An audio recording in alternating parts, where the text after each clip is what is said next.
Good afternoon, everyone. Welcome to our presentation, Building Intergenerational Wealth and Estate Planning, Estate Liquidity. My name is Jaco Eagar, and thank you for joining me. Thank you for your time. Much appreciated. By a show of hands, could you just, three things. Can you hear me? Can you see the presentation and a small picture of me? Great. Thank you, gents and ladies, I see. Oh, lots of ladies. Let's jump into it. So, building intergenerational wealth and estate liquidity is part of a series, and I'll chat a little bit through that in a few seconds. But today we focus on estate liquidity. The previous webinars focused on your will, highlighted a couple of things that could go wrong. And I think it's very important. If you can watch it, if you weren't involved in that one, if you didn't join us, please have a look through it, just so you understand what it is about. But it's I think it's a cornerstone, as I said in that webinar. It's a cornerstone of any financial plan, wealth plan, estate plan, whatever you want to talk about or call it. We can't have a conversation without that. So let's jump into this one at the moment. Who are we, and why should you listen to us? I think just by being here, you probably know us already. This is the last 2 years, and you would have seen we term it actions speak louder than words. We've won some pretty significant awards over the last couple of years, but these are just the last 2 years, which we're very proud of, and we trust that we're going to keep that level of service and performance and keep giving it to our clients. What do we do? A little bit of everything. Today we are focusing on the second last point there on the left, wealth management, and we're going to chat through many different nuances around wealth management, depending on how you define it. But you'll see that on one of the next slides. There are some of the product providers we use to hopefully give you a tailored and a best of breed product when you chat to us.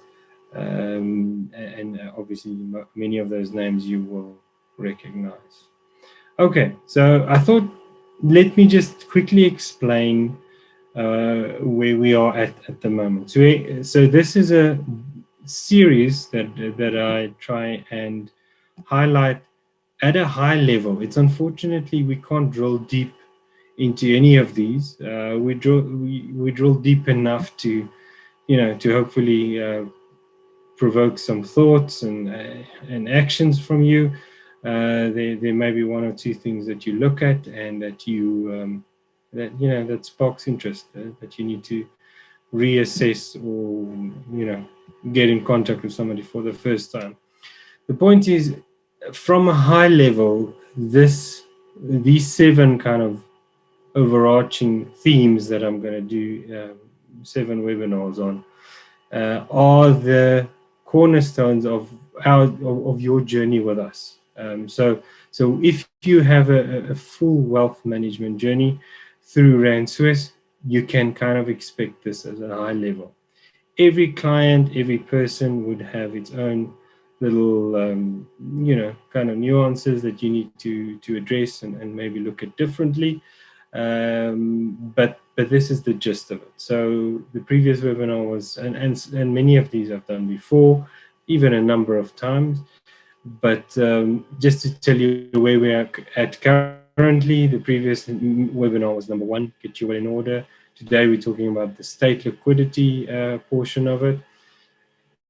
Next one will be on the art of asset allocation, and that's a short little topic that has a very diverse application, and it's how we see the world, how we see asset management, and how we interact with you from an asset allocation perspective.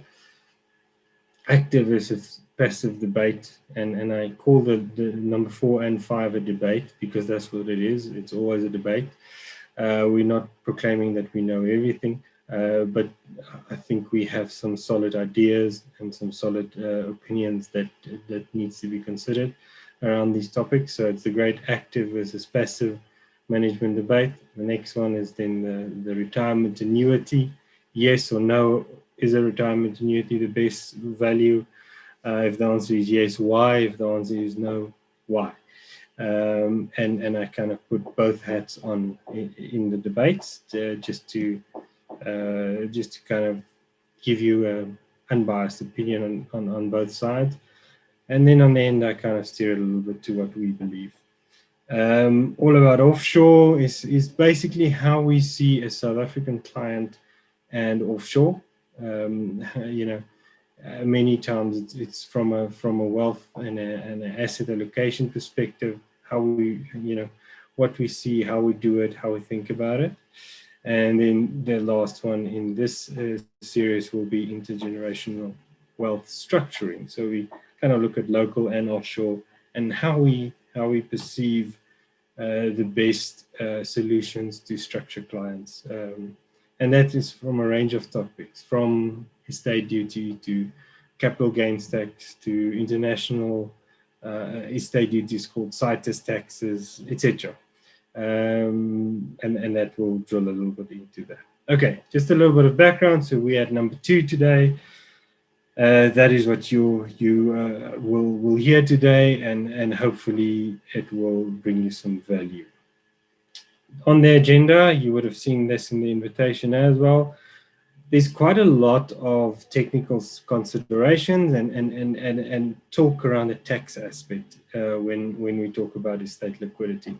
So if this webinar is, let's say, 40 or 45 minutes long, expect at least more than half of this to be spent on point number 1, because all of these have bearing to anything that comes thereafter. And some of it you may know, so bear with me if you know those points already, but some of them may be brand new, and some of them maybe I give you a little bit of a different take on it. Then we're going to two little examples, very small examples, but just to kind of at a high level just chat about liquidity, estate liquidity, what we're talking about today, and whether that's in a kind of a middle class estate or then a high net worth estate. And both of those have a bit of an example and 1 or 2 changes that you need to consider currently. Lastly, the impact of business interests. So for the business owners or anybody that has business interests or even has key man insurances, etc., on their lives, we need to understand that within the estate liquidity context. A little bit of a Q&A, and you're always welcome just on the Q&A. These are fairly sensitive topics that generally are up here for discussion. So if you don't feel 100% comfortable, I will treat all questions as anonymous anyway, but if you're not 100% comfortable to ask, send me an email, phone me, whatever, and we can have a conversation around any questions. All right, so let's jump into it. Number 1, technical considerations and the tax aspect. So I'm going to start kind of where I left off the last webinar. Just by the way, the last webinar should be available online already. So if you wanted to look through it, you're welcome to. So everything has bearing on what we're talking about today, of what we spoke about last time. But just the basics were interstate versus testate or succession. So dying without a will, interstate, or with a valid will, testate succession. And all the principles we spoke about in either of these circumstances. You'll remember the marital regime has a lot of bearing on what we spoke about in terms of the will, and that obviously pulls through to estate liquidity and estate planning. And I'm going to touch on a few examples here, but ICOP is just short for in community of property. That means you and your spouse have full ownership of every single asset. So it's a joint estate. If there's no anti-nuptial contract in place that specifies, then you will be in community of property. This can be changed. There's a couple of steps you need to jump through, a couple of hoops. Can be changed to one of the others, but generally, in community of property is the estate is halved. So if I own a house, my wife would own half, I would own the other half. So understand when you make bequests to whoever, I want to leave my leather couch to my cousin. Half of that leather couch is not yours too. You don't have freedom of testation on only half of any asset. So the other half still belongs to your wife. Little bit of tongue in cheek, but just understand what it means. Then the next one, as I usually say, A and C, is not a political discussion. This one, that is the anti-nuptial contract. And you get the two versions, with accrual or without accrual.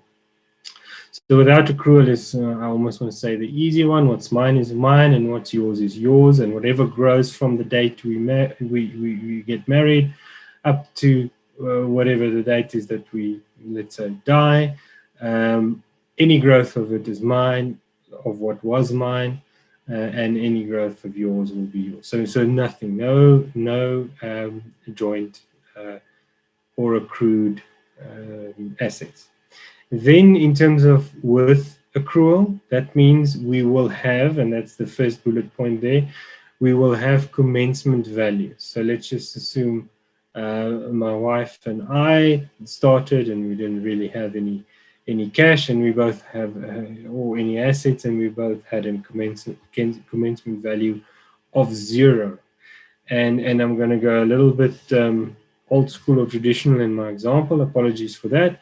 But let's assume then I went and into business and I started a fairly successful business, and my wife said, listen, I want to look after the kids, and she was a stay-at-home mom, or a home executive as they call it. So she was a home executive, so there's no real building of wealth on her part. But in my estate, remember, it's still separate estates when you have an anti-nuptial contract. So on my part, I build, let's say, a reasonable estate through business ventures, and my wife didn't really have any. Then there will be an accrual claim from the date of marriage. So now in my example, I said we both had no commencement value. So basically everything that we've built up since day one is up for an accrual claim. So you'll see a little bit of an example later, but the basic gist of it is, what did I earn, or what are my assets, the total worth minus all the liabilities. You'll see it later. What is my wife worth minus the liabilities, etc. And then there will be a accrual claim. So whatever that value is, we're going to halve. And the estate, let's say it's my wife's estate in this example, she will receive half of everything or we have then accrued after marriage. So let's just assume, easy one, 10 million rand, she will be entitled to 5 million rand as an accrual claim. One of the pitfalls here, and it has been seen a couple of times, is, apologies, the wife sometimes thinks, I didn't really build any reasonable assets, and I have a small car and the leather couch that I referred to earlier. I want to give that to my my favorite cousin, because she's been part of my life and my confidant and my bestie and whatever. So let's make it easy. Everything I have, just leave it to my favorite cousin. Well, what you don't realize is you have an accrual claim, and the accrual claim takes half of everything that the husband has, or I have in this example. So now suddenly, if I have a business interest, half of that that I've built of, half the value of that will be an accrual claim. And if my wife in her world then said, well, everything I own goes to the cousin, she's just given away half of the assets that we've built together. Without knowing it, because she only thought she had a leather couch and a car. Understand these little nuances that you need to look at when there are, especially accrual claims in a marriage. Anti-nuptial has some excluded assets, so it happens that I may have started this business pre our marriage, and I want to exclude the business and any growth on it. You can do that within the anti-nuptial contract. But when you are married with an anti-nuptial contract, any inheritance will be automatically excluded.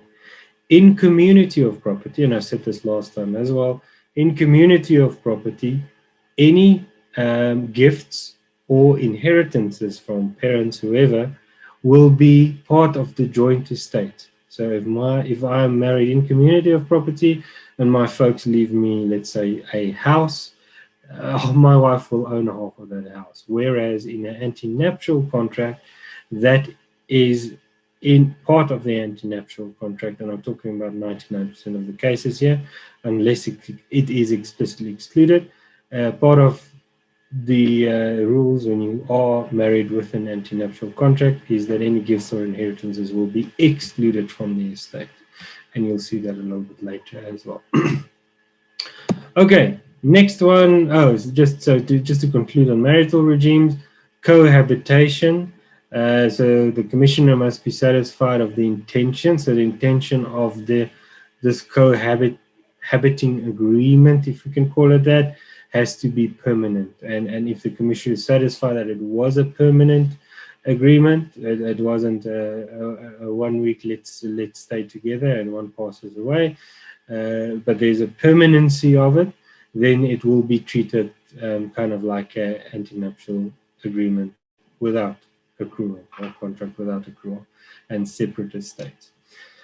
From a capital gains perspective, so you may or may not know that any capital gains in a normal financial year, 40,000 Rand, the first 40,000 Rand is excluded from capital gains, but that's when you're alive. At date of death, there is a 300,000 Rand exclusion. So understand that.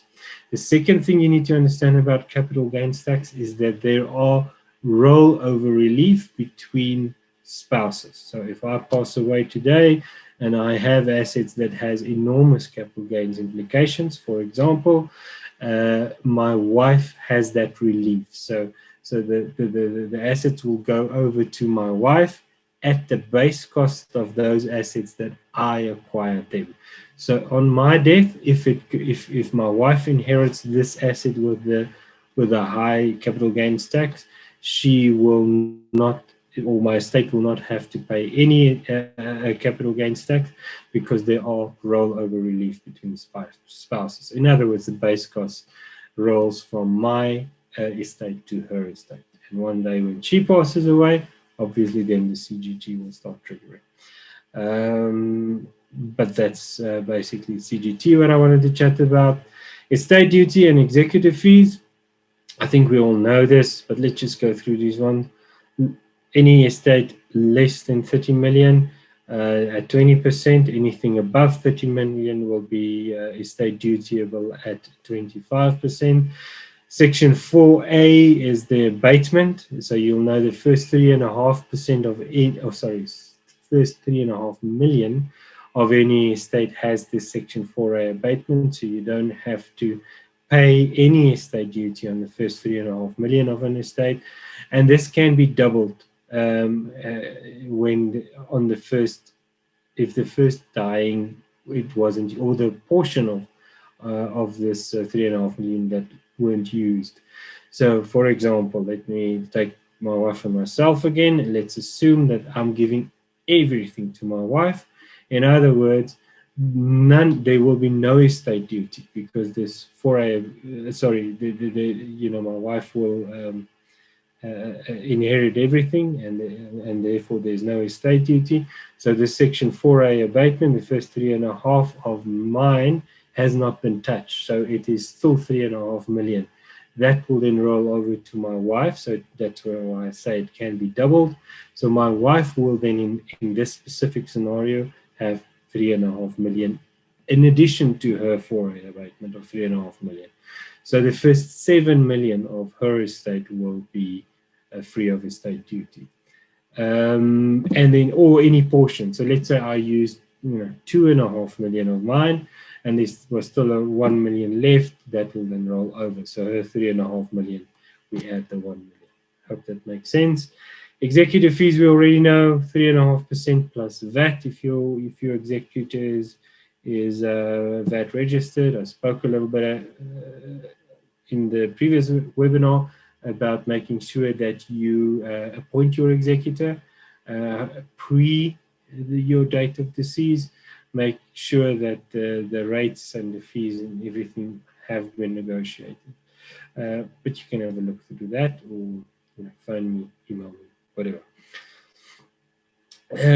Section 3301 of the Estate Duty Act reads as follows: the policy is exempt, and now we're talking about life insurance policies, is exempt from estate duty if it's recoverable by the surviving spouse. So if the spouse gets the life insurance policy, it's exempt from estate duty. If anybody else, so just understand this rule, if anybody else are the beneficiary or the owner of a life insurance policy on your estate, there will be estate duty applicable. Understand the impact of a 20% potential estate duty that has to be paid by whoever owns this policy, or whoever is the beneficiary of this policy on your estate. So policy is exempt if recoverable by a surviving spouse or a child under an antenuptial or a prenuptial contract.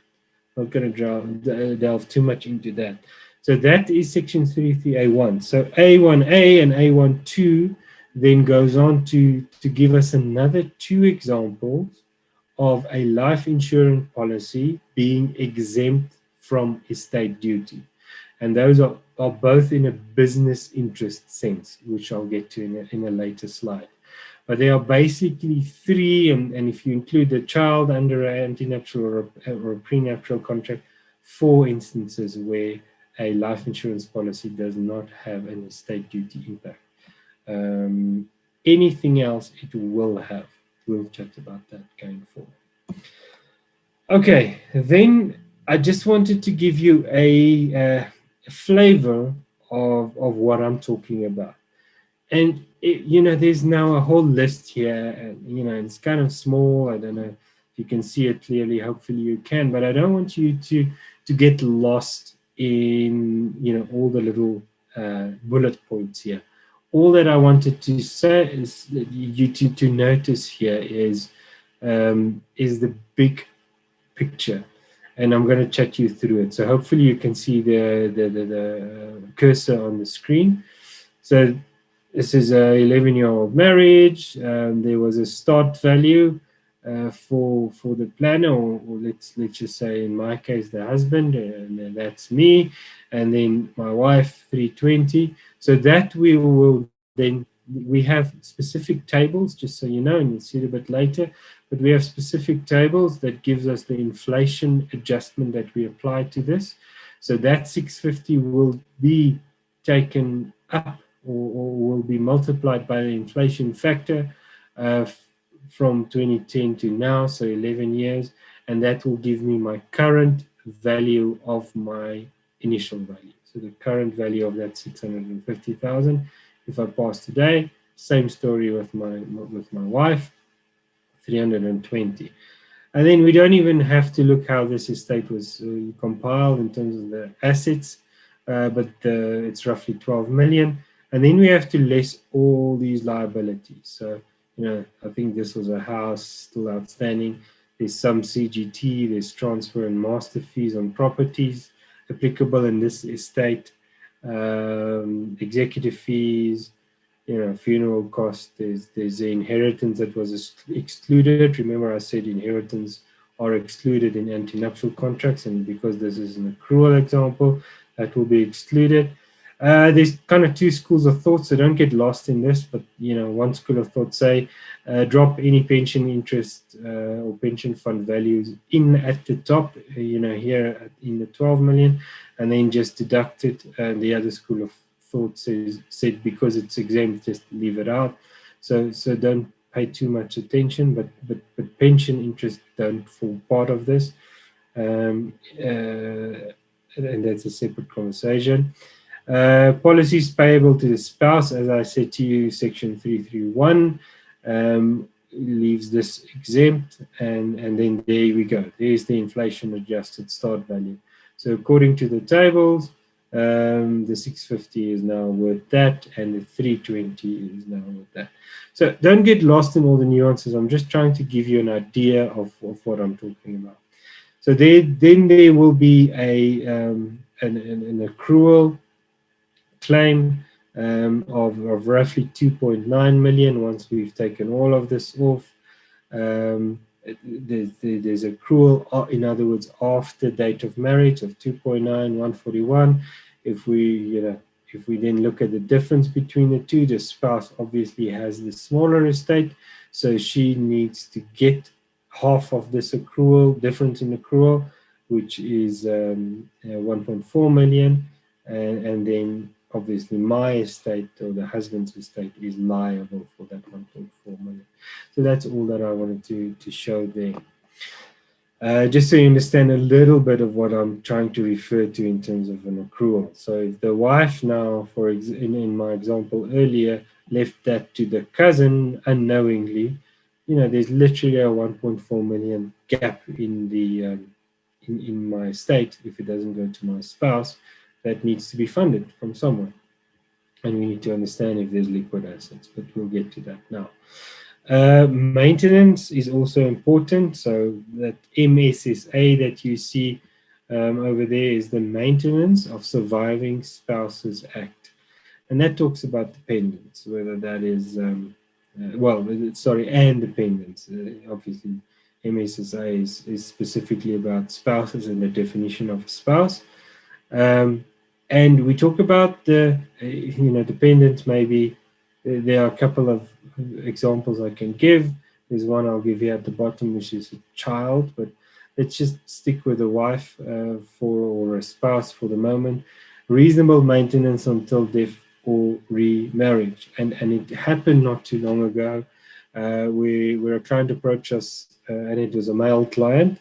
He was fully dependent on his wife, who was a well-earning professional, but it was his second marriage, and she then left her entire estate to the husband. To the children, nothing to this second husband that was fully dependent on her. He had no income of his own. In those cases, the Maintenance of Surviving Spouses Act applies, and they approach us to do a bit of an actuarial calculation just to say, look, I was a dependent of this lady, therefore under the MSSA, or the Maintenance of Surviving Spouses Act, I have a claim. She then, we worked out the claim amount for him on his, a reasonable maintenance until date of death or remarriage. He was on the older side, and so we worked on death, and he could submit that as a claim against the estate. So although she left and she had freedom of gestation on her own assets, you can't get around the Maintenance Act, or Maintenance of Surviving Spouses Act. To understand the nuances of that. And just to give you an understanding of what that looks like. And this example I'm using is Ben and Sarah with the daughter Katie. But let's say for some reason we say that Sarah needs a net monthly income of 30,000 Rand, gross, before tax, that's what it's roughly at this date. She has a life expectancy, Sarah has a life expectancy of roughly 41 years, and we made some assumptions. We can debate inflation, and we can debate return on an investment. This was just a general example, just to give you a little bit of an idea of where we're going. That comes to 9.5 million basically. So it's a massive amount of a maintenance that may be applicable on an estate. Just understand that these maintenance claims can come in, and then I just gave you an idea of what the daughter would have needed for the next 15 years. And this was just a general example. Don't read too much into the numbers. Just understand the principle behind what I'm trying to drive home here is there are maintenance claims that you may have to put in as part of the estate duty calculation. And this all then brings us to the estate liquidity, which we're going to get to now. There's another one. I'm not going to stick around too long to chat about this one, but it's called a donation mortis causa. So it's when I say my buddy is going to have my vintage car because we built the thing together over many weekends. So I'm donating it on my death. So that will be exempt from donation tax according to 33B. Of the Estate Duty Act, and it will be considered deemed property, and I'll chat a little bit around that now. But while we're on a donation and donations tax, understand the following principle, and listen to the two when I talk about them. Donations tax, when I give an asset to anybody, the first 100,000 Rand of a donation in my personal capacity to anybody per annum is exempt from donations tax. But anything above that, so let's say I give a car, a house, a whatever, to somebody else, there will be a donations tax of 20% up to 30 million, and any amount in excess of 30 million will be at 25%. If I leave that same asset to the same person only after my death, in other words, in my estate, there will be estate duty of 20% of any amount up to 30 million and 25% of any amount above 30 million. Does it sound the same? All right, so donations tax and estate duty, the movement of an asset to one person to another person is exactly the same principle and almost the numbers as well when it's pre or post death. Understand that. There are a couple of differences. For example, the donations tax exemption that I explained to you now, pre-death, and then post-death we have, Section 4A, 3.5 million. That won't be. And depending on how big the estate is, that 3.5 million may be a massive percentage or a small percentage. So you need to understand it too. So just understand that the donation is the same as estate duty, in essence. Okay, I'll chat about that more a little bit later.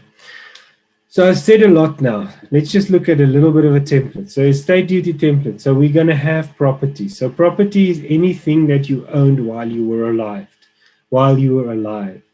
Deemed property, step 2, is anything that became due and payable on your death, like a life insurance policy, or a buy and sell agreement, insurance on a buy and sell agreement, or a keyman policy, or anything, that donation that we just spoke about, anything that becomes due and payable on your death. So one day before you died, you didn't own, let's say it was R1 million life insurance. You didn't own that. You didn't have that value, that 1 million Rand in your estate.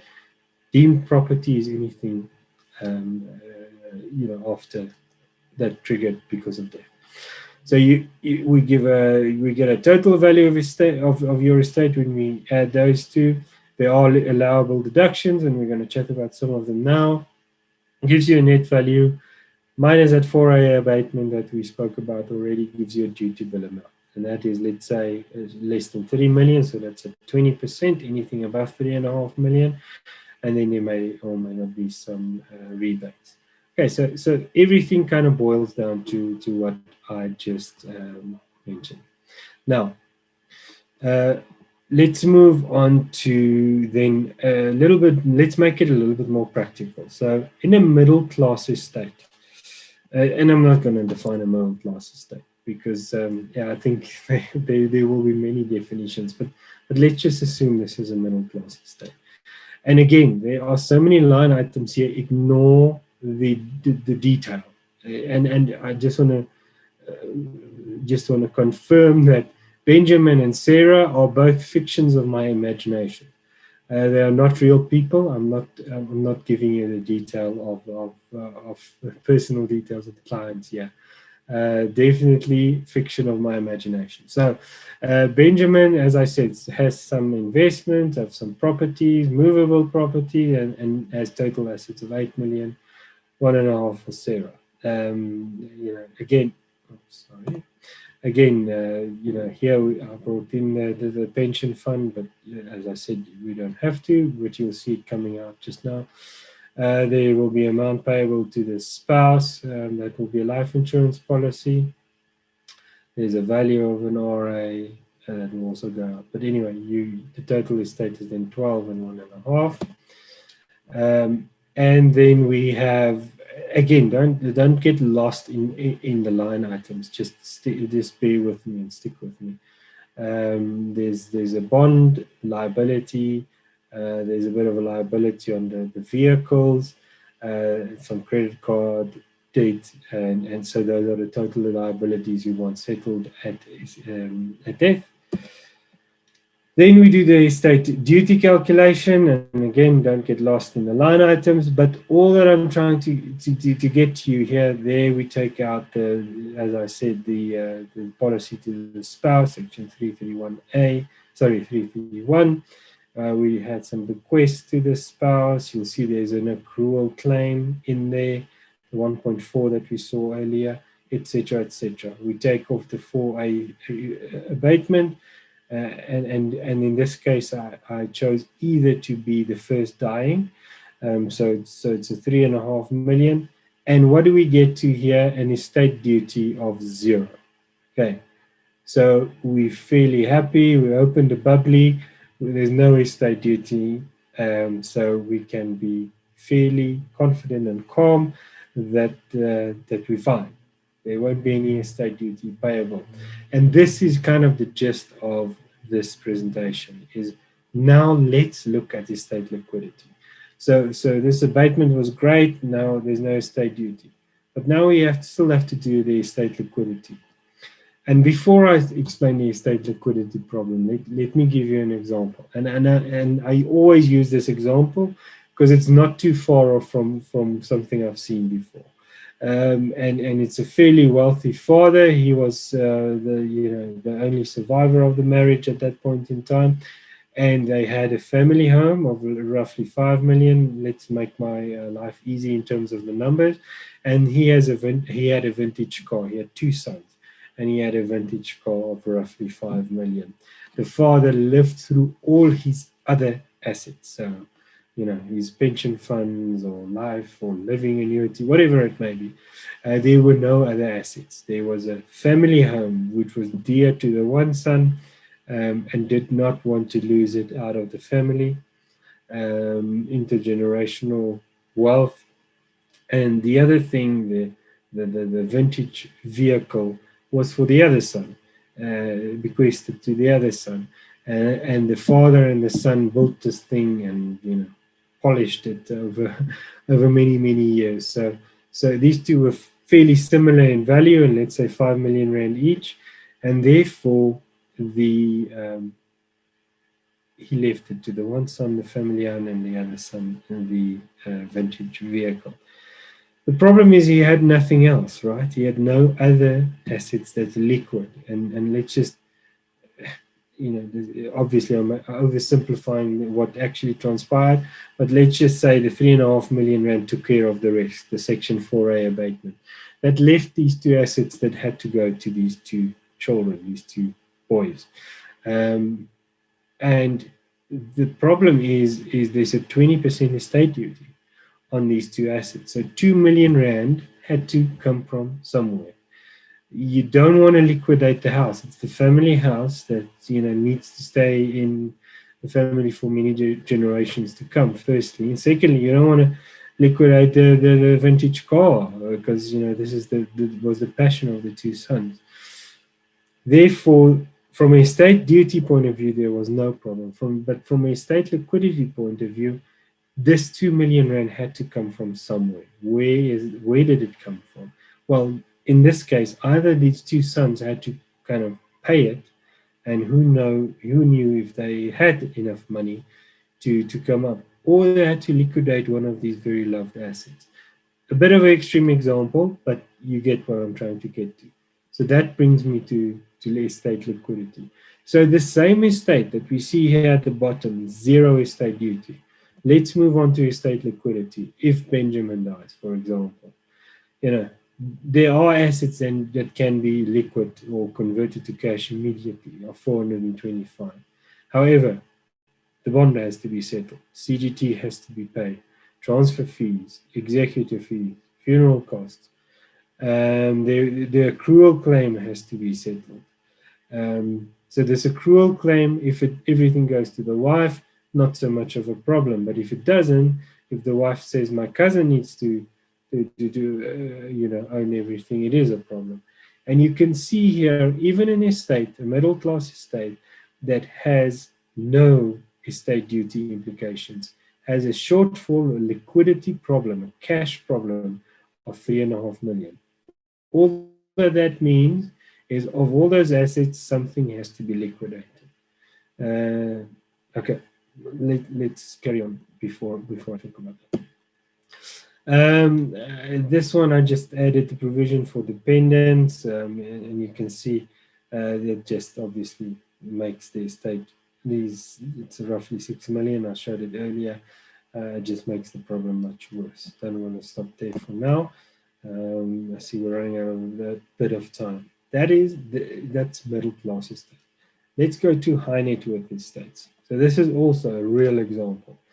Mrs. F, one of my current clients, spoke to them yesterday, ironically. At the point when I did this slide, 66 age next birthday, life expectancy 15 years. All right. So Mrs. F, 66 age next birthday, life expectancy 15 years. This is what the asset makeup look like. Look at that. Nice cash or liquid assets, 8 million. Roughly 38 or whatever percent of the value of this estate is liquid. So can pay estate duty, can pay any liquidity issues will be solved. Okay. So a different problem here, and we get to that. So roughly 20 million. On this side, zero liability. So this is a 22 million rand estate with lots of liquidity in it. No liquidity problem. Let's see what the estate expenses are. At a high level, don't even go through everything. Well, you can, but point is 4.8 million. Let's round it off to 5 million. So of that 8 million rand that is payable, is liquid to pay anything, like this 5 million rand liabilities in the estate, there's no liquidity problem. So it's easy to take from that 8 million rand and use 5 of the 8 million rand, 3 gets left, and pay the estate liabilities. Let's see the problem with this. And this is where many high net worth estates say we're fine. There's no issue. We have liquidity. There's lots of cash to service any liabilities in the estate. And this is my argument that you need to look at. So this same Mrs. F, luckily, both of our children, I also do the wealth management for. So I could have this conversation with the entire family. But the gist of it is the following. If I give, and I did give, and I gave Mrs. F 5 million rands worth of life insurance to cover the estate duty and liabilities in the estate. That's 3,000 rand a month. It's going to increase at roughly 9% for this 15 years. I'm just taking the life expectancy of Mrs. F here, just to give an example. And if you go and do that calculation and assume she passes away 15 years from now, the children would have spent, and the children contributed this half-half, would have spent 1 million rand. Okay, there you can see it. The life insurance will go up at 3% for the 15 years, and the value in 15 years will be 7.79, 7.8 million. All right. They've only spent 1 million. Okay. So by having life insurance on her life, they are only going to spend where they would have had to, of the 8 million liquid, they would have had to literally spend rand for rand 5 million rand, roughly. Okay, in this case, they only have to spend 14 cents in the rand. You can appreciate that it's much cheaper in a high net worth estate to service this with a life insurance policy if the person is insurable than with actual rand for rand cash. And then I just went on to work out the growth rate. So what's the other thing you could have done with this 3,000 rand? Well, you could have put it in a decent equity portfolio. Well, to make all of this work, that equity portfolio or international offshore portfolio would have had to perform at 30% per annum. Now you can tell me how many assets you know has 30% per annum growth continually for 15 years. Very few. And I can hear somebody shouting Bitcoin in the back. Let's not talk about that now. But 30%, you know, is in general not achievable over here. So from a spending 3,000 rand, what can I say? A 3,000 rand, let's just call it an investment. I think this is a very, very lucrative investment. Apologies if you can hear a construction going on. I don't know, didn't anticipate that. Hopefully you can still hear me clearly. All right, the impact of business interests. And I'm going to fly through this one because it's short and sweet, but I just want you to understand.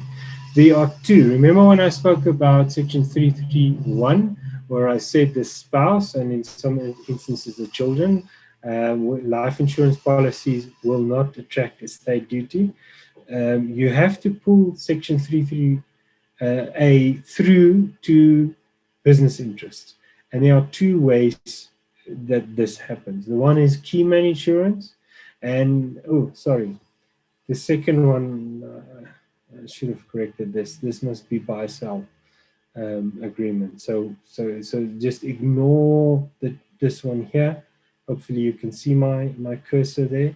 Ignore that key man and just put buy-sell in there. All that I'm trying to allude to is me and my partner have a business. My wife has no interest in carrying on with the business, and we go into a buy-sell agreement.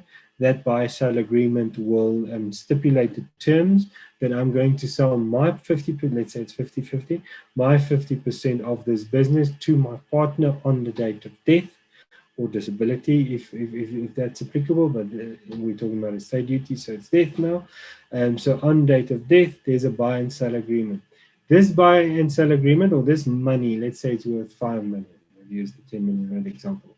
So let's say my partner then has to dock up 5 million rand to buy my share at death. That needs to go to my wife, right? How does it go there? Well, either he has liquid cash, or he pays it off over a certain amount of time, or as I already showed you, probably the cheapest option is a life insurance policy. So one of those, or others, right? You can borrow it from the bank. There are a couple of ways in which you can service a buy-sell agreement.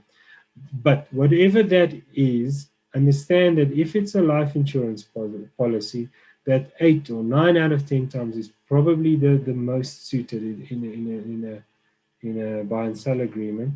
there are some rules. That's the bottom one. The top one, key man insurance, is when we have a key person in the business that we know if this person cannot perform this task, it's going to take a lot of time and effort to train somebody else up to do this job. Therefore, I need key man insurance so that I have enough money to pay a highly skilled, potentially highly skilled, competent person to get in here. I may even have to appoint two or a consultant or whatever at the same time to get this person up to the level that the key man or key woman was at. Okay, so both these are life insurance policies on a person's life. Remember, I said earlier, deemed property. Okay, because on your death they become active and valid. In a normal world, apart from Section 33A, in a normal world, that will be estate dutiable. If it is estate dutiable, you need to understand the impact that a potentially large key man or buy and sell agreement life insurance policy will have on the estate. Okay, either you have to have a higher life insurance on that to accommodate if these rules aren't adhered to, but these are important things that people sometimes do not consider. So, key man insurance has 3 rules. The policy must not be effected at the instance of the deceased. So, if I'm the key man, I must not be the person that initiates this contract. Secondly, I shouldn't pay any premiums. If I do, there will be a state duty. It doesn't make anything, it doesn't nullify anything. It just makes it more expensive in terms of estate duty. And the third one is no portion must be payable to my estate or a relative in relation to a family company. And there's a couple of definitions of family company and how many how many degrees of I want to say degrees of separation that got stuck in my head now, but family, brothers, sisters, etc. There's a couple of rules around it. So any one of those rules do not apply, there will be estate duty. Down here at buy-sell agreement, at the date of death, this person must be a co-shareholder. Secondly, the purpose of taking it out right at the start should have been to purchase shares, and again, no premium has been paid. If these 3 rules are in place, no estate duty. If they aren't, estate duty. Either way, understand the impact on your estate and what may or may not happen if this happens. Okay, I see I've run over a little bit. Happy to take some questions. As always, if not, you're welcome to drop off here. I won't take any offense. And you're welcome to phone me, send me an email, whatever, to get some more information around this. But if there are any questions, send them through. I know it's a little bit sensitive. It will, of course, be anonymous if you do ask. But if you prefer to send an email or phone me or something like that, I'm happy. But if you drop off, thank you for attending. I really appreciate your time in the middle of the day. Hopefully you found some value, and hopefully I see you for the next one in the series.